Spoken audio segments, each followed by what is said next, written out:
안녕하세요. 고고TV 여명입니다. 모두 일요일 잘 보내고 계시죠? 그죠? 건강하게 하루를 보내시기 바랍니다. 화이팅 하세요. 이번 영상의 주제는 문재인 경제 폭망론입니다. 미국, 중국의 무역전쟁, 환율전쟁과 한국입니다. 즉, 미국과 중국의 무역전쟁이 환율전쟁으로 치닫고 한국의 경제가 문재인 때문에 폭망한다는 폭망론입니다. 영상이 좀 길어질 것 같은데요. 왜 제가 이 방송을 하느냐 하면은 말씀드렸다시피 저는 일반 시민입니다. 일반 필부입니다. 필부임에도 불구하고 문재인에 장악된 언론들이 제대로 말을 않고 경제는 쉽니다 하면서 낭설을 퍼뜨리지 말라 하고 국민들을 오도하고 협박하기 때문에 저 같은 필부라도 말씀을 드려야 되겠다 하는 겁니다. 일단 동영상의 끝에 나오는 결론부터 말씀을 드리고 이야기를 전개해 볼게요. 좀 길어질 겁니다. 문제점 첫 번째, 한국 수출의 30%는 중국향이다.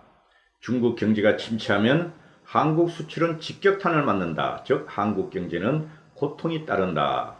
문제점 두 번째, 트럼프가 약달러 저금리 정책을 쓰는 것을 한국이 피할 수 없다. 문제점 세 번째, 미국과 중국의 무역전쟁과 환율전쟁은 뭐를 간과한 것이다? 우리가 일본의 무역 보복이 있다는 것을 간과하고 지금 떠들어대고 있다. 문제점 네 번째, 가장 핵심적인 문제인데요. 문재인 2년 반 한국 경제는 파괴되었고 기업은 파괴되었다. 그래서 폭망을 한다는 겁니다. 시작할게요. 7월 30일 날 미중 무역 협상의 결렬로 미국이 중국 제품 3천억 불에 대해서 10% 추가 관세를 더하겠다고 발표를 해버렸죠. 미국은 이미 2,500억 불에 대해서 25%의 관세를 부과 중입니다. 여기다가 트럼프가 공공연하게 떠들었던 3천억 불에 대해서도 10%를 갖다가 추가 관세를 하겠다. 그러면은 뭡니까? 3천억 플러스 2,500불, 5,500불에 대해서 중국이 미국에 수출하는 5,500불에 대해서 관세를 25% 내지 30% 올리겠다고 공표를 해버리고 9월 1일부터 시행에 들어간다는 것이죠.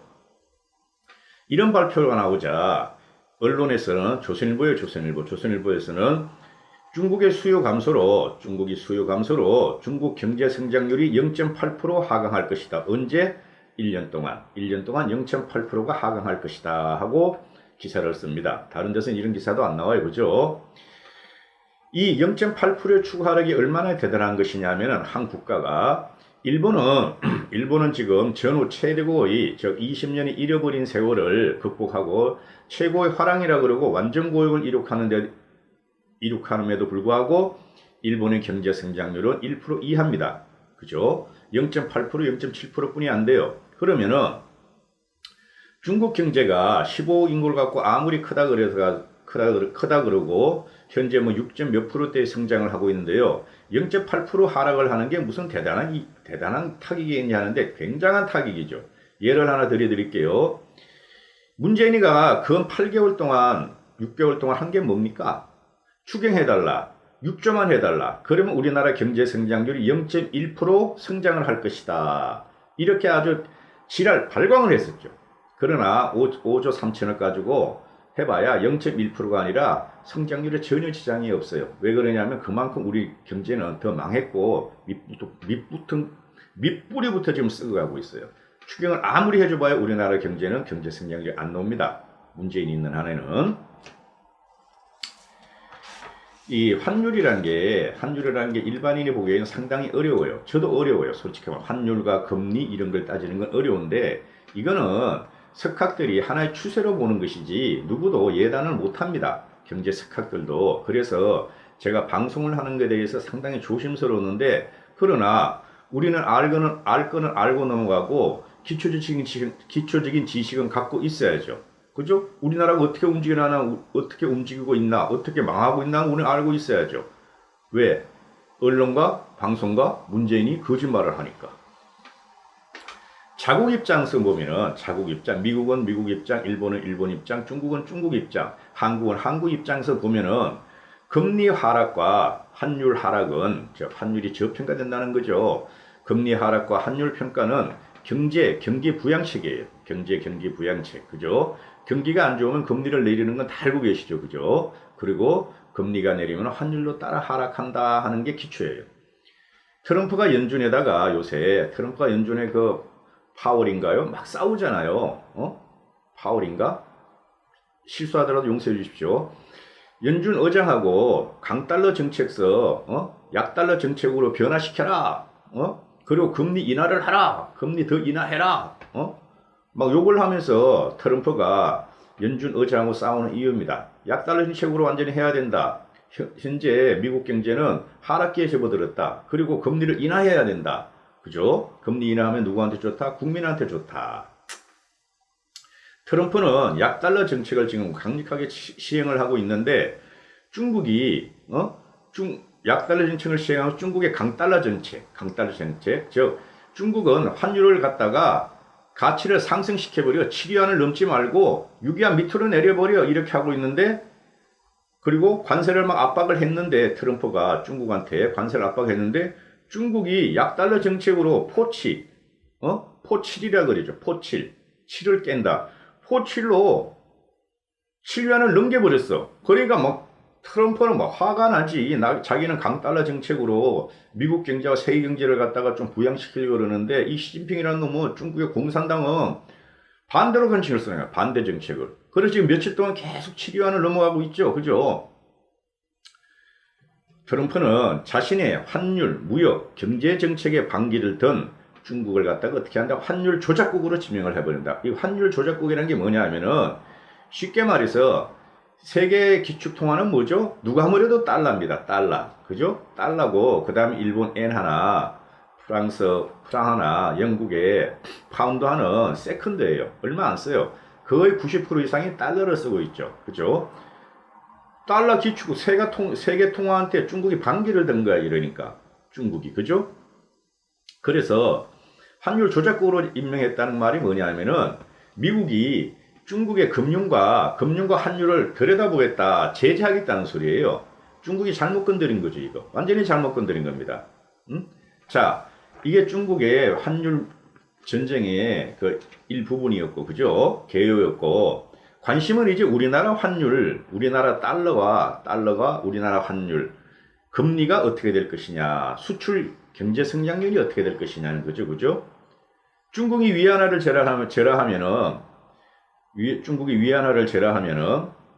중국의 수출과 경제가 좋아진다. 즉 중국이 포치를 7달러 이하가니까 수출이 좋아질 거 아니냐, 수출로 돈 많이 벌 것이냐 하는 것은 실로 단순한 생각이죠. 그죠? 사람들은 잘못 생각하는 게 있어요. 우리 IMF 때 달러가 막 800원 하던 게 2000원까지 가니까 수출을 막 늘었다 그러는데 그 수출 넣은 게 아니에요. 우리나라 경제에 도움 안 됐어요, 그때. 경제가 망한 거예요. 달러가 그렇게 올라가 수출이 잘 된 거는 그 당시에. 역으로 생각하셔야 됩니다.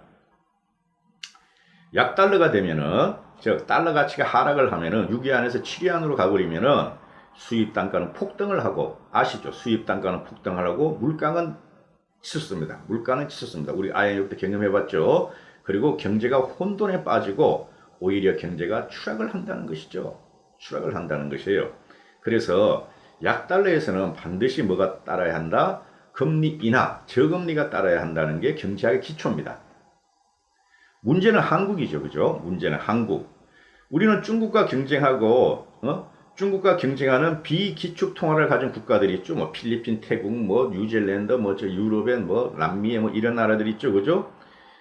비기축 통화를 가진 국가, 우리나라와 같은 국가는 대만이나 한국이나 이런 국가는 약달러를 용인하지 않을 수가 없어요. 그죠? 그리고 금리 인하를 안 할 수가 없어요. 그래서 이주열이가 기준금리를 1.5%를 얼마 전에 내렸다가 더 내리겠다는 거죠. 근데 우리나라는 내려봐야 소용없다는 거죠. 앞으로 보시면 알지만은.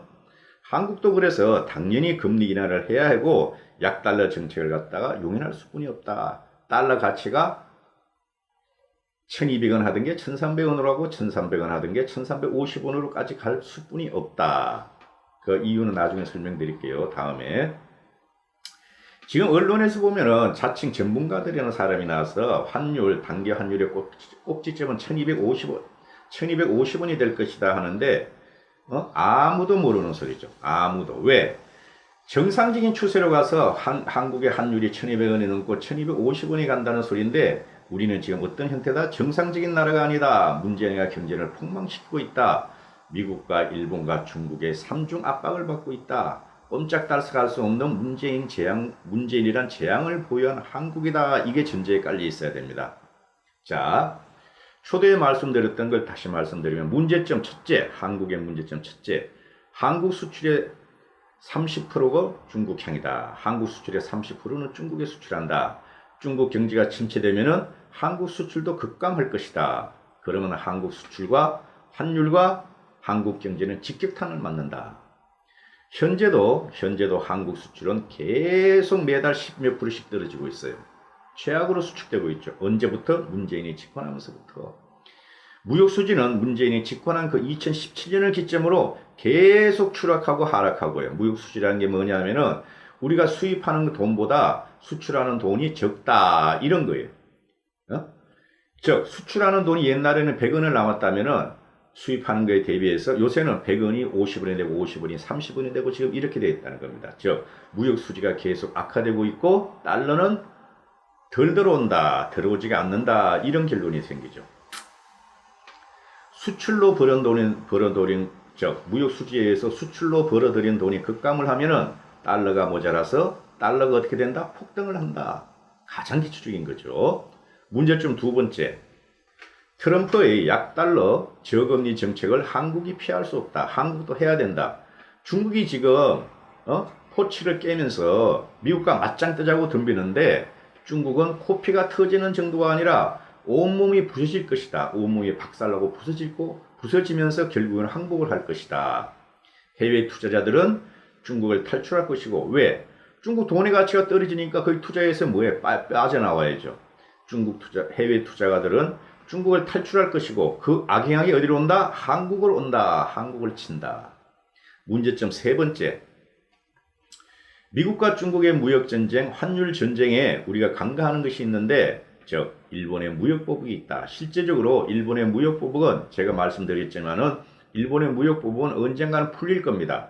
전제 조건이 뭐? 문재인에 가서 사과하면 끝나는 거예요. 그죠? 뭐 한일 징용 배상 판결 그거 아무것도 아닙니다. 그 언론들이 괜히 그 기사거리 쓰는데 한일 징용 판결 그 아베도 그것 때문에 그렇다 뭐 그러는 거 문재인은 그걸 막 물러설 수 없다 그게 아니에요. 그냥 문재인이 가서 아베한테 사과하면 돼요. 사과하고 한일 징용 판결 잘해보자 하면 끝나는 거예요. 무역보복은. 쓸데없는 기사들 그 좌파에 경도된 것들이 쓰고 있는데 그렇게 보시면 안 돼요. 즉 미중 환율 전쟁에 일본의 무역보복이 가해지고 있다. 문재인 보유국 한국은 결과적으로 미국, 중국, 일본의 3공, 세 곳에 협공을 당하고 있다. 이렇게 보시면 돼요. 문제점 네 번째, 가장 핵심적인 문제인데요. 이게 가장 핵심적인 문제입니다. 우리나라 경제가 강건하고 우리 경제가 성장을 하고 있고 우리 경제가 탄탄하면은 외국의 침입, 즉 환율 공격이 있어도 막아낼 수가 있어요. 근데 문재인이 집권한 2년 반 동안 한국은 망가져 있다. 문재인 2년 반 한국 경제는 파괴되었고 기업은 더 파괴되었다. 기업 이익은 급감하고 생산과 투자는 마이너스다. 소비도 일어나지 않는다. 한국 거시경제가 형편무인지경으로 파괴되었고 미래 동력 또한 파괴되었다. 제조업 공동화 현상이 나오고 제조업들은 해외로 탈출하고 있고 고급 인력들도 한국으로 들어오지 않고 고급 인력들도 외국으로 탈출하고 있다. 미래 산업 4차 혁명의 시도 못 부렸다. 오히려 문재인은 규제에 의해서 조댕이로는 막 돌아다니면서 미래혁명, 스마트 산업, 뭐 시스템 반도체 하지만은 미래혁명을 갖다가 4차 혁명을 갖다가 문재인 오히려 규제를 강하고 있다. 방해하고 있다. 그래서 한국의 산업을 지금 껍데기만 남아간다. 미국, 일본, 영국 등 해외 투자가들이 문재인 보유국 한국을 보는 시각은 대단히 부정적이고 비관적이다. 한국에는 미래 먹거리 현재 먹을 것도 없다. 이게 해외에서 바라보는 문재인 보유국 한국의 현실이다. 만약에 일본, 미국 등 일부 투자가들이 빠져나가는 조짐만 보이면은 한국은 속수무책으로 무너질 것이다. 외환 보유고 4천억 불을 믿으면 뭐다? 바보다. 중국이 2조 7천억 달러를 갖고 있어요. 그럼에도 함부로 미국한테 못다고 벌벌벌벌 떠는 이유가, 환율도 제대로 관리 못하는 이유가 바로 뭐다? 미국의 기축통화, 세계 서구 자본주의 헤지펀드들의 공격이다. 한국의 4천억 불, 이게 다 뭡니까? 현금으로 4천억 불 가지고 있다 믿으세요? 달러 현금 4천억 불이라고 하면서 이거 다 채권이고 투자한 거예요. 예? 이유는 문재인의 경제 관료들이 국가 건강을 지키는 게 아니라 문재인 옹이, 문재인 보호만을 위한 정책을 펴서 썩은 정책만 펴고 나라의 밑둥부터 흔들고 있다는 것이다. 한 가지 예를 들어드리면 문재인이 올 초에 왜 한국 국가 부채율은 40%를 지켜야 하는가? 일본도 200%고 미국도 100%인데 우리는 왜 40%를 갖다가 지켜야 하는가? 이런 바보가 어디 있어? 그러니까 문재인은 뭐다? 경제의 경자도 모른다. 문재인한테 지금 직접적으로 물어보면은 뭐 공부는 했겠죠. 달러와 금리와 환율 그리고 이런 상관관계를 물어서 지금 우리 현재 달러가 이렇게 되고 있는데 앞으로 금리는 어떻게 될 것이냐고 물어보면 대답 못해요. 진짜 대답 못할 겁니다. 알면 이렇게 할 수가 없어. 알면서도 안 하면 뭐다? 사기꾼이고 국가를 갖다가 도탄에 받들이는 놈이다. 자, 일본의 국가부채 200%라는 건 말이죠. 일본도 기축통화예요. 엔화라는 게. 그리고 그 200%에서 190%, 90%가 200%에서 90% 정도가 일본 국민이 일본 국가 채권을 갖고 있어요. 즉 일본 국민이 다 갖고 있는 부채예요. 그래서 일본 국채는 해외에다가 국채 발행하는 게 거의 없어요. 그러니까 이거 우리가 말하는 국채랑은 다르죠. 그럼 미국도 마찬가지예요. 미국의 107%라는 것은 공기업, 그 다음에 기업, 의료보험, 국민연금 이런 거 다 해가지고 107%예요.